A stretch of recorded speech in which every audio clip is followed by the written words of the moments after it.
Yangi yoki mazza deydi, 6 yarımda suv sepib turyapsan. Ikkita qo'shni ko'rib qolsa, nomuslar o'ldirib yuborasan meni. Ha, yangi kelinchi ertamatanda turib ko'cha supurmasa bo'lmaydi-da. Sen meni nomuslarga o'ldirib yuborasiz. Hey!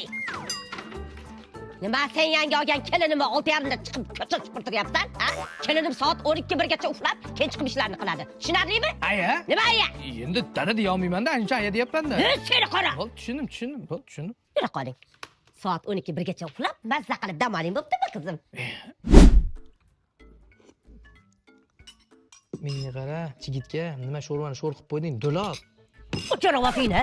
Qachondan beri ovqatlanadigan bo'lib qolding, ha?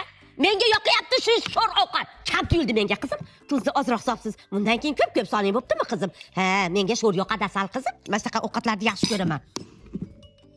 Nima menga bunaqa qarab qolding? Anchadan beri men siz bunaqa holatda ko'rmaganman. Voy, Nimagadir sog'inib ketyapman-da, men siz. kam gapirma. Nimaga bunaqa bo'lyapti? Voy, onalar chempioni, farzand bo'lib sizga sovg'a bermagan ekanman. Sovg'alarni mo'tadilini olib keldim-da. Menga sovg'a pog'ingni keragi yo'q. Tushunarlimi? Undan ko'ra ko'chaga chiqib, xotining derazasini taqillatib, romantiklik qilib mana bu gullarni qo'liga ber. Nima menga unaqa qilib tikilib qolding? Siz men uchun aynaysiz, aynay onam. Ko'p gapirma, do'lab. Bor undan ko'ra xotining oldiga. Nima ona bo'lyapti? Menga qarang, odamlarni keliniga o'xshab bir ko'chirish qilolmasangiz, ovqatlarni bir normallik qilmasangiz.